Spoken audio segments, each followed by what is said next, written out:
Movie की शुरुआत Jason नाम के एक लड़के को दिखाते हुए होती है जो एक स्टूडेंट होने के साथ एक फेमस सिंगर और सोशल मीडिया इन्फ्लुएंसर भी है। इसके बाद हमें एक कैथोलिक स्कूल को दिखाया जाता है जहां जेसन के पेरेंट्स समर वेकेशन के बाद जेसन और उसकी बहन जोई को स्कूल छोड़ने के लिए आए हुए हैं। और यहाँ हम सारा नाम की एक लड़की को देखते हैं जो जेसन की क्लासमेट है और ये जेसन को पसंद भी करती है। फिर तभी यहाँ इनकी टीचर सिस्टर रेबेका आती है और इनके पेरेंट्स से मिलती है। इसके बाद वो अपने ऑफिस में जाती है और वो स्कूल की नई टीचर सिस्टर सोफिया से मिलती है जिनका आज स्कूल में पहला दिन है। फिर सिस्टर रेबेका सोफिया को इस स्कूल के सारे रूल्स एंड रेगुलेशन समझाती है और वो ये भी कहती है कि ये एक कैथोलिक स्कूल है और यहाँ किसी भी टीचर को मेकअप करने की अनुमति नहीं है। ये सुनकर सिस्टर सोफिया अपनी लिपस्टिक को मिटाने लगती है। इसके बाद सिस्टर रेबेका सोफिया को पूरे स्कूल का मुआयना कराती है। इतने में इन्हें वहाँ पर जेसन मिलता है तो सिस्टर रेबेका जेसन को उसकी नई क्लास टीचर सोफिया से मिलवाती है। लेकिन सोफिया ये नोटिस करती है कि जेसन थोड़ी अजीब तरह से बिहेव कर रहा है तो सिस्टर रेबेका उसे ये बताती है कि कुछ दिन पहले जेसन ने नशे की हालत में अपने फादर के कार को ठोक दिया था, जिसकी वजह से जेसन के फादर उससे नाराज रहते हैं। और रेबेका सोफिया को ये भी बताती है कि जेसन एक सोशल मीडिया सेलिब्रिटी भी है। फिर हम ये देखते हैं कि सोफिया जैसे ही अपने कमरे में आती है तो वो अपने लैपटॉप में जेसन की फोटो को देखकर अपने लैपटॉप को ही किस करने लगती है। और हमें यहाँ पता चलता है कि सोफिया भी बाकी लोगों की तरह जेसन को पहले से ही जानती है और ये जेसन की बहुत बड़ी फैन है। इसके बाद सोफिया अपनी पहली क्लास लेने के लिए क्लासरूम में जाती है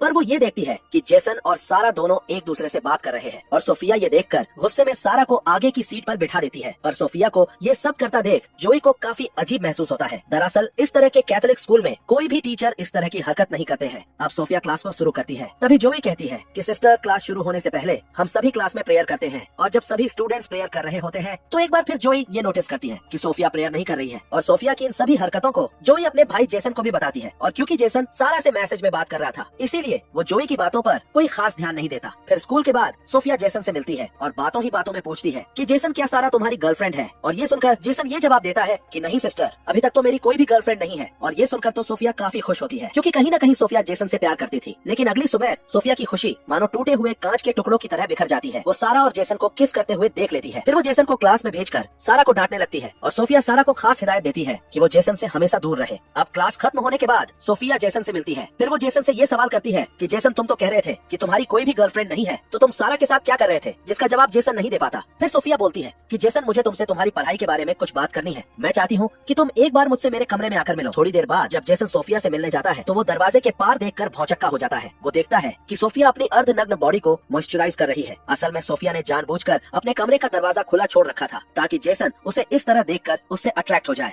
अगले दिन सोफिया जेसन से पूछती है कि तुम मुझसे मिलने क्यों नहीं आए? ये सुनकर जेसन बहाना बनाकर कहता है कि मैं माफी चाहता हूँ क्योंकि मैं भूल गया था कि मुझे आपसे मिलने आना था। थोड़े दिन बाद वीकेंड पर जेसन और जोई को उनके पेरेंट्स घर लेकर आ जाते हैं पर जेसन के ना होने से सोफिया का स्कूल में मन नहीं लगता। इसीलिए वो सिस्टर रेबेका से अपनी आंटी की तबीयत खराब होने का बहाना बना के स्कूल से छुट्टी ले लेती है। दूसरी तरफ जेसन अपने फादर से कहता है कि मैं स्कूल से 1 साल की छुट्टी लेना चाहता हूँ ताकि मैं अपने पैशन पर काम कर सकूं। लेकिन उसके फादर उसे ये सब करने से मना करते हैं क्योंकि वो चाहते हैं कि जेसन अपना पूरा फोकस अपनी पढ़ाई को दे, जिससे उन दोनों के बीच बहस हो जाती है और जेसन गुस्से में नाराज होकर बाहर जाकर अकेले में गाना गाने लगता है। इधर सोफिया जेसन के घर के पास छुपकर जेसन को देखने लगती है और तभी सारा जेसन को कॉल करती है। ये देख सोफिया तो गुस्से में पागल हो जाती है। अब सोफिया ये फैसला लेती है कि अगर उसे जेसन को पाना है तो उसे किसी तरह से सारा को जेसन से दूर करना होगा। अब वो रात को हॉस्टल में सारा के कमरे में जाकर उसके बुक में ड्रग्स रख देती है। लेकिन कमरे से बाहर निकलते वक्त उसे सिस्टर रेबेका देख लेती है और जब सिस्टर रेबेका सोफिया से पूछती है कि वो यहाँ क्या कर रही है तो इस पर सोफिया ये बहाना बताती है कि उसने यहाँ पर किसी की आवाज सुनी थी और इसीलिए वो ये देखने के लिए यहाँ पर आई थी। इसके बाद अगली सुबह सोफिया क्लास में सभी स्टूडेंट्स को अपनी अपनी बुक्स निकालने के लिए कहती है और जैसे ही सारा अपनी बुक निकालती है वैसे ही तकी हुई सोफिया सारा को ड्रग्स के साथ पकड़ लेती है और सोफिया सारा को बहुत बुरी तरह डांटती है और उसे ये भी कहती है कि तुम्हें इस हरकत के लिए बहुत बड़ी पनिशमेंट मिलेगी। अब ये ड्रग्स वाली बात पूरी स्कूल में फैल जाती है जिसके कारण सारा को स्कूल से भी निकाल दिया जाता है।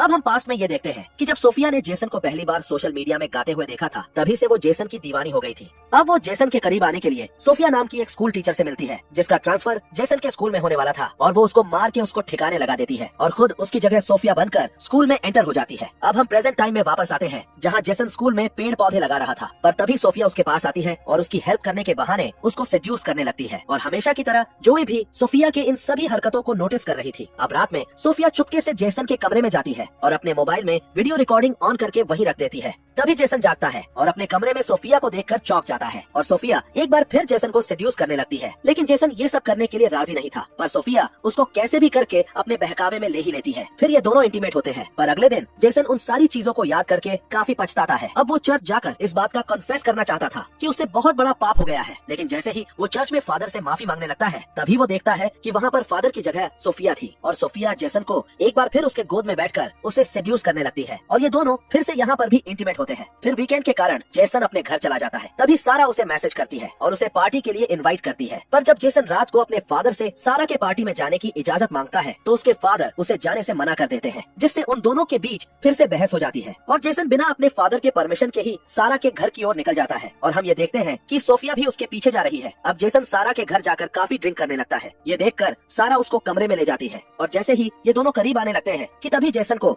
सोफिया के साथ इंटीमेट होने वाले पल याद आने लगते हैं और वो एक शराब की बोतल लेकर वहाँ से चला जाता है। पर रास्ते में शराब साथ रखने की वजह से जेसन को पुलिस पकड़ लेती है। पर तभी वहाँ सोफिया आकर किसी तरह से जेसन को पुलिस से बचा लेती है और फिर वो उसे अपने साथ एक होटल रूम में ले जाती है। इधर जेसन की मॉम उसके फादर को समझाती है कि आपको जेसन के साथ इस तरह से बिहेव नहीं करना चाहिए था। मुझे लगता है कि हमें उसको उसके पैशन के लिए 1 साल का समय देना चाहिए। इस पर जेसन के फादर मान जाते हैं और जेसन को घर वापस लाने के लिए निकल जाते हैं। और इस तरफ जेसन को रूम में ले जाने के बाद सोफिया अपने कपड़े उतारने लगती है ताकि वो दोनों फिर से इंटीमेट हो सके। पर इस बार जेसन कहता है कि हम दोनों ने जो भी किया वो सिर्फ एक भूल था, इसीलिए अब से हम दोनों ये गंदा काम कभी नहीं करेंगे। पर सोफिया कहती है कि हम दोनों सिर्फ एक दूसरे के लिए ही बने हैं और इसीलिए हम दोनों को हमेशा एक साथ रहना चाहिए। लेकिन जेसन सोफिया की कोई बात नहीं मानता और वहाँ से चला जाता है। ये देखकर सोफिया गुस्से में लाल हो जाती है। दूसरी तरफ जेसन के फादर उसे ढूंढ लेते हैं और उसे अपने बिहेवियर के लिए सॉरी बोल के उसे स्कूल से 1 साल का ब्रेक लेने के लिए मान जाते हैं ताकि वो अपने पैशन पर काम कर सके। इसके बाद अगले सुबह जेसन और उसकी बहन जोई स्कूल के लिए निकल जाते हैं और जब जेसन अपने हॉस्टल के कमरे में जाता है तो वो देखता है कि वहाँ सोफिया बेहोश पड़ी हुई है और घबराया हुआ जेसन सोफिया को होश में लाने की कोशिश करता है। लेकिन तभी उसे ये एहसास होता है कि सोफिया बेहोश होने का नाटक कर रही है, जिससे जेसन गुस्से में कहता है कि मैं तुम्हारी हरकतों से बहुत परेशान हो चुका हूँ और अब मैं तुम्हारी शिकायत फादर से कर दूंगा। इस पर सोफिया कहती है कि अगर तुमने ये सब किया तो मैं भी सबको बता दूंगी कि तुमने कैसे एक टीचर के साथ गलत काम किया है। ये सुनकर जेसन भी समझ जाता है कि अब वो बुरी तरह से फंस चुका है। और जब सब क्लास में होते हैं तो सिस्टर रेबेका सारा को वापस स्कूल में ले आती है। ये देखकर सोफिया को बहुत गुस्सा आता है और अपने कमरे में जाकर वो पागलों की तरह हरकत करने लगती है। और रात को जब सारा नहा रही होती है तभी सोफिया वहाँ जाकर उसका सर दीवार पर पटक पटक कर उसको मार डालती है और फिर वहाँ साबुन गिराकर अपने अपराध को एक नॉर्मल हादसे में बदल देती है। उसके बाद जब जोई नहाने के लिए जाती है तो वो सारा को मरी पड़ी देखकर चिल्लाने लगती है, जिसके बाद सारा की बॉडी को पोस्टमार्टम के लिए भेज दिया जाता है। फिर अगले दिन चर्च में जेसन सोफिया से मिलकर कहता है कि मुझे पता है कि सारा के मरने में जरूर तुम्हारा ही हाथ होगा। ये सुनकर सोफिया उसको उन दोनों का इंटीमेट होता हुआ वीडियो क्लिप दिखाती है और कहती है कि अगर तुमने सारा के बारे में कुछ भी किसी को बताया तो मैं ये वीडियो वायरल कर दूंगी।